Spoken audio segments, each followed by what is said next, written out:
we want to get a flavor of Christ is the ultimate Sufi. So, no, and this one derivation of the meaning of Sufism is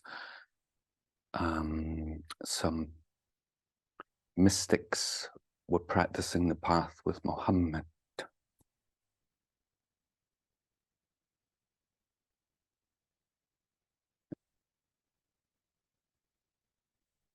And he brought the unification of love and law. But there were still people who wanted to practice in a really mystical way, and they wore woolen garbs. And they took the example of Christ, just like the saintly path. And they were called Sufis. Yeah. And it said it's okay to practice like that.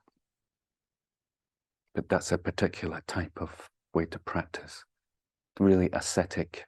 You know, they would like live in caves and have no money and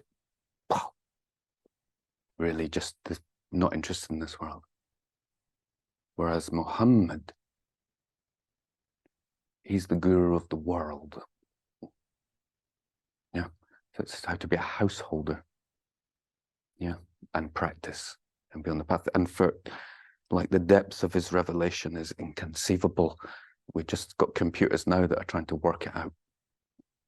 Like it's just impossible for the mind to comprehend what came out of his mouth. So it's got all the stages of the path for every being contained in what he said in one text, which is just ridiculous. Especially as he couldn't read and write, and it's still so, if you don't understand that's revelation, you might as well go home now. It's like unbelievable. So it's got all different levels to it, but those that really focus on the esoteric, inner, wanting to meet the beloved now, and not just live a life in society, in the community that's based on the revelation, but actually directly experience. Their Christ is their example. And that's a Sufi. Yeah, that's one way I've heard it like described. So we want to have, because you can't capture what it means, something in your heart hopefully surrenders to what's being said, and something groks it, to use an old 70s book. It's Strange in a Strange Land, if you know, it's like a term. You can't, you're not just getting it with your mind, you're not just getting it with your heart, you just get it. Like you grok it, you sense it, something speaks to you. It's him who touching you. You feel something. You can't pin it down.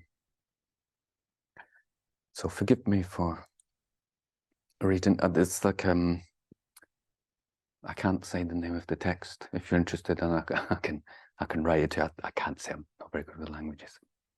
And I was going to highlight some things, and I ended up after 3 pages of not being able to like single out something. So I'll just read it in bits, and we'll probably read some tomorrow. But just want you to get this flavor of this is where we're going to. So in the text that we'll look at, it says the same thing. You get this vast expansion of what you're going to, the enlightenment. And it's like a thread that's pulling you. Yeah, this is your true nature being described. Yeah, and you can sense it. Yeah. Nothing's being said that you don't know. So it must be a part of you. It must be.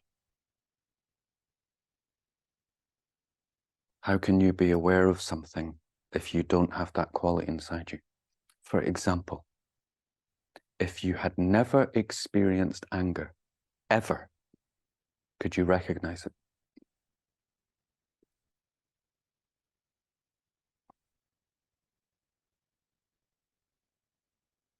You can only recognize that which you have. So if you can recognize God, you must have God inside you. If you recognize love, you must have love inside you. So when we're talking about these things and something happens inside you, it's you. You're recognizing yourself being mirrored back.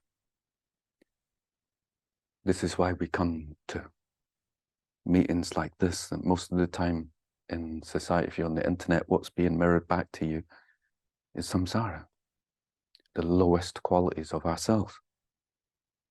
Look at the porn industry. Yeah, it's massive. Yeah, it's not the highest. It's not coming from the higher self. Yeah, look at the advertising industry. Yeah, making you identify with your body as if it's who you are.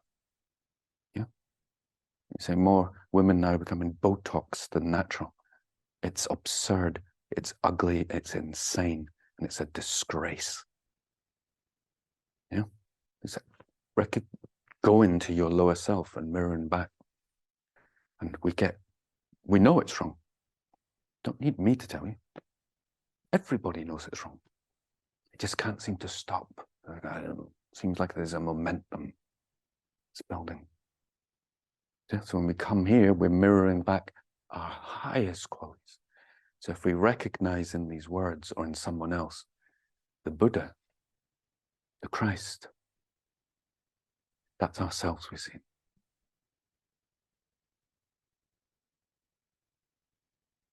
Yeah. We don't know anything about anyone. Yeah. This is the Lojong practice. We don't know anything about anyone.